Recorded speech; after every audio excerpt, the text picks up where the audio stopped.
Selamat menikmati video ini. Enjoy! Halo teman-teman, perkenalkan kami dari kelompok 7 yang beranggotakan atas 3 orang. Yang pertama yaitu Nurul Aziza, yang kedua Nurul Maulidia, dan yang ketiga Selvi Andini. Dimana pada pembahasan yang pertama di sini kami akan membahas tentang teori stres. Teori stres pada hakikatnya terus berkembang dari masa ke masa. Namun, secara fundamental, teori stres hanya digolongkan atas 3 pendekatan, yaitu yang pertama, stres model stimulus. Stres model stimulus menjadi terkenal pada tahun 1940 dan 1950. Stres model stimulus merupakan model stres yang menjelaskan bahwa stres itu adalah variabel bebas atau independen atau penyebab manusia mengalami stres.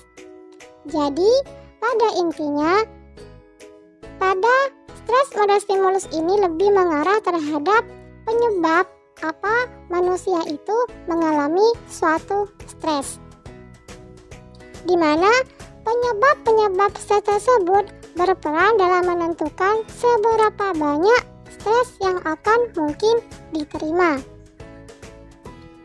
Yang kedua yaitu stres model respon.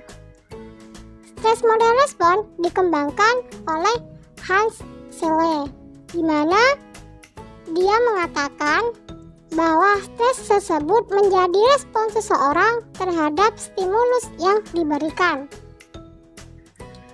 Jadi, pada intinya, dalam stres model respon ini merupakan stres di mana reaksi tubuh secara jasmania terhadap sumber-sumber stres yang ada atau rangsangan yang menyerang tubuh.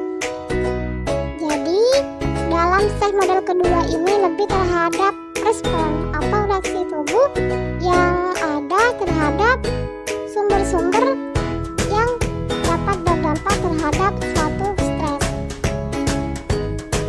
Yang ketiga yaitu stres model transaksional. Stres model transaksional berfokus pada respon emosi dan proses kognitif yang mana didasarkan pada interaksi manusia dengan lingkungan.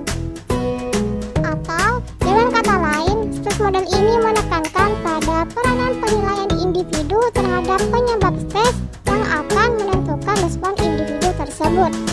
Jadi, pada model stres yang ketiga ini sifatnya lebih mendalam, di mana ini lebih terhadap respon emosi dan respon kognitif terhadap seseorang dari adanya suatu penyebab stres, dan di dalamnya itu terdapat suatu penilaian terhadap penyebab stres tersebut yang pada akhirnya akan menentukan terhadap respon seorang individu terhadap suatu stres tersebut.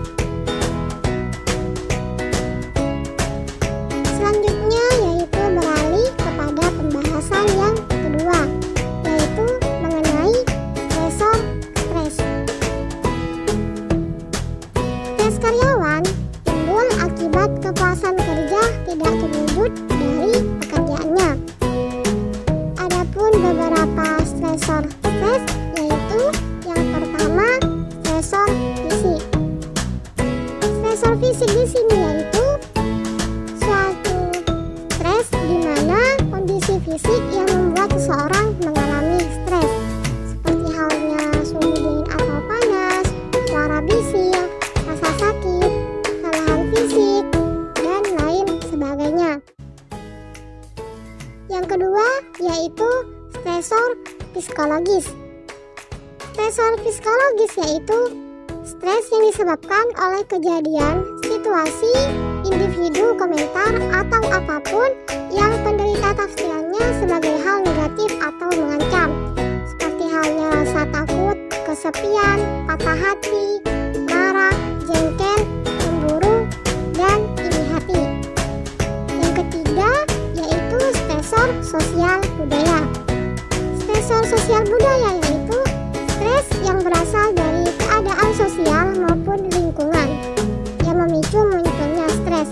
Jadi di sini lebih terhadap keadaan sosial atau lingkungan sekitar, seperti halnya kesulitan pekerjaan, pengangguran, pensiun, putus hubungan kerja, perpisahan, keterasingan, dan konflik keluarga. Selanjutnya yaitu beralih pada pembahasan yang ketiga, yaitu mengenai dampak stres terhadap kinerja. Stres kerja dapat menimbulkan berbagai konsekuensi pada individu pekerja, baik secara fisiologis, psikologis, dan perilaku. Sehingga dalam suatu kinerja seorang karyawan jika terus-menerus mengalami stres dan dalam keadaan stres tersebut tidak terkendali, hal itu bisa menyebabkan terjadinya burnout, yaitu kombinasi kelelahan fisik, psikis, dan emosi.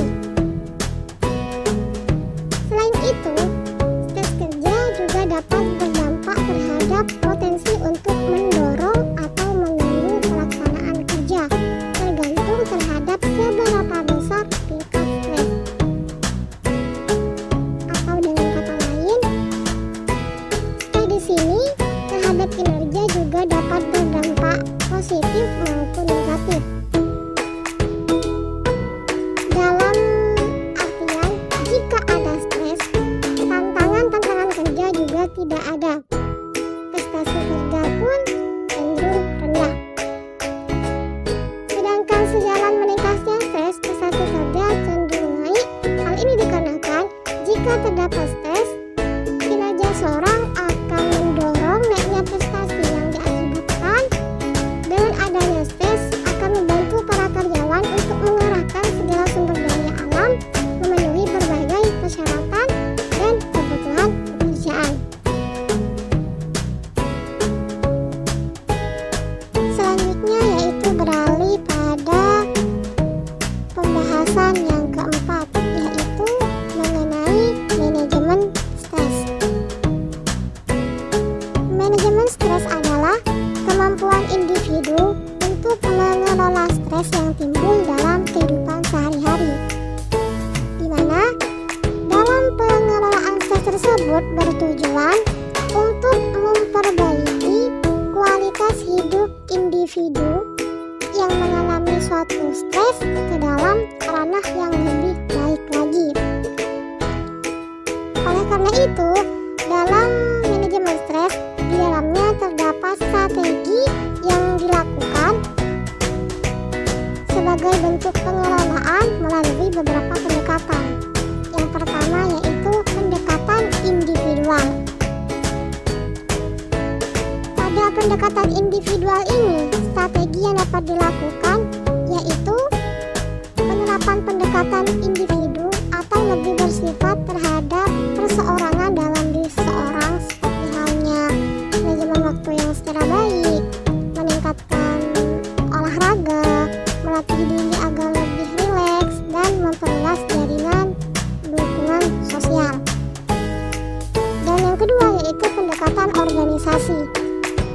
Strategi yang dapat dilupakan dalam manajemen pendekatan organisasi di sini yaitu lebih mengarah terhadap suatu pengelolaan, karena